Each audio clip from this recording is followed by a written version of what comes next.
Okay, we're live.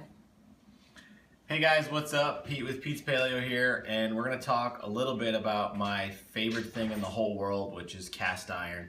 It is hands down the best thing to cook with, but a lot of people don't know a ton about it. When it comes to cooking food and making it really sexy and charred and golden brown and delicious, you're not going to find something better than a cast iron pan. But they are hard to deal with if you're not used to how heavy they are, and they all are also kind of different to keep clean. You never want to use soap and water to clean a cast iron. What makes them cook better and better over time is that they become seasoned, and the food, it'll eventually become almost like a non-stick pan. But to do that, you need to know how to clean it properly. You need a little bit of fat left in the pan, like there is here. You can see there's a tiny bit of bacon grease left in the pan. That's going to be enough for our purposes today of making a poultice. And if there isn't, you can add like a tablespoon of olive oil into the pan to clean it, and it'll work totally fine. I got some salt here, just a couple, a tablespoon or two. So just a reminder for those who are just joining in, this is Pete with Pete's Paleo. Hey Sam. And he is teaching you how to properly clean a cast iron pan. You can learn more about us at petespaleo.com, and be sure to share this video with your friends. So a poultice is one of my favorite words, P-O-U-L-T-I-C-E, and what it is a granular kind of mixture of salt and any other liquid. In medieval times, they used to make poultices out of poop and urine and pack wounds with it. So it can be used for lots of different things. But today we're just making it with a little grease fat and some salt. Take a rag. We have bacon fat in the pan right now for those of you who just joined. If you don't have enough fat in the pan already from what you've been cooking, you can add oil. Yes, we have bacon grease in the pan right now. What kind of? A little olive oil or anything like that is fine. This is kosher salt. You're going to want to use kosher salt because it has the right granularity to really scrub the bottom of the pan. If you use like table salt, it's too small. If you use sea salt, it's too big. So kosher salt, just like in many applications in the kitchen, is the perfect salt. I've got a rag here that I'm going to wash after I'm done cleaning this. You can use paper towels to do this, but you're going to end up with a lot of lint in the bottom of the pan, and the paper towels tend to break down. So just find a towel that really is needs to go in the wash, and use that to do it. Just start in the center and just scrub. And you'll see the salt is mixing in with the fat and making that poultice that I was talking about. And basically you're using the salt as little scrubbing bubbles. Tony said, make Pete smile. I think that did it. Hey, Diane. So you can see the salt now is looking like a Minnesota road in February. Nice and dirty. So really it's salt, a little bit of fat, and elbow grease is how this is going to get done. Hey, Monica. So you're going to take it. Now you can do this right into a trash can or over your sink. I just have this pan here to show you guys how to do it. The pan is not warm. It was just sitting there. So would you recommend doing this while hot or warm? Yeah, if you can take care of this when the pan's still warm, then it'll go even better for you.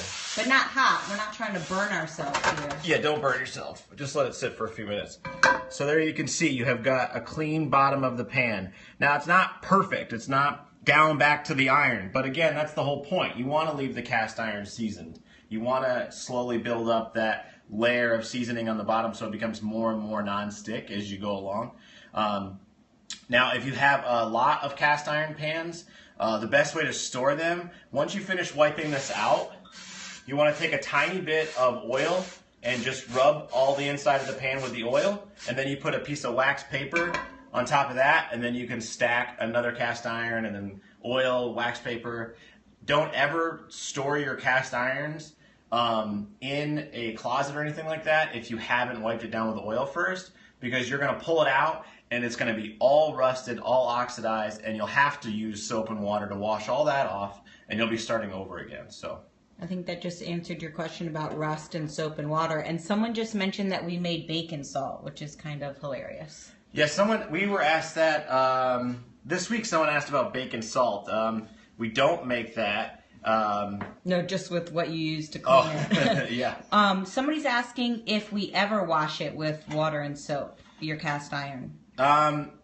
So you can make some things sometimes. Say you tried to make like a casserole, or say you baked something in the cast iron. You did like some gluten-free biscuits or something, cast iron biscuits. You're probably going to need to scrape it pretty good with a metal spatula. And if you still can't get everything off, you can do soap and water from there. But remember, anytime that you do that, you're kind of starting over again on the seasoning process. Whereas this is ready to be cooked with again.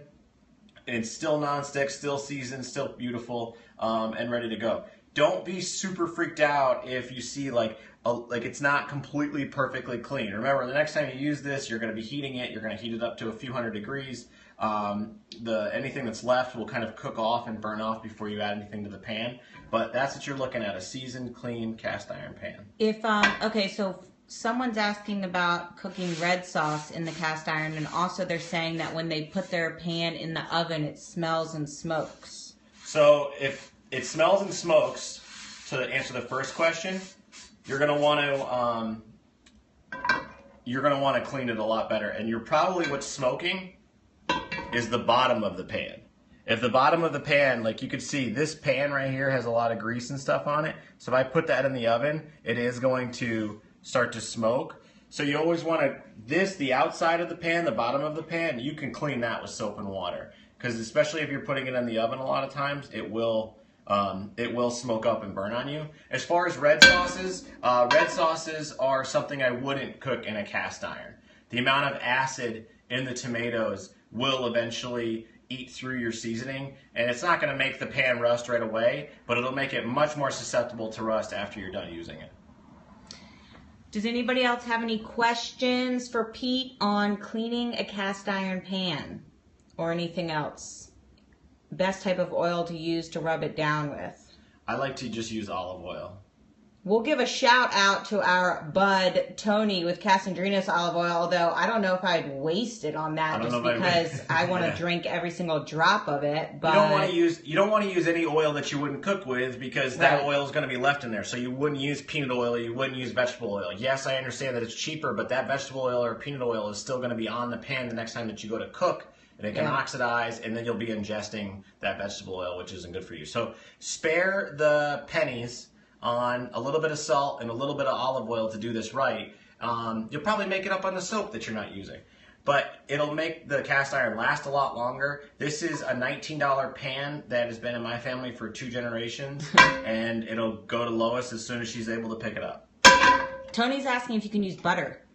No, you could use ghee if it was hot enough in your kitchen and it was liquid. Yes. But I would not use butter. There's going to be avocado oil. Avocado oil would be okay. Avocado oil would be fine, but definitely not butter. Okay. So just a reminder, this is Pete with Pete'sPaleo.com. We ship out fresh, ready-to-eat meals on a weekly basis. Our menu changes. Really nice in a cast iron. Yeah, our menu changes each week. Thanks for the stove comment. We kind of don't like it, but it is what it is. And thanks, Diane.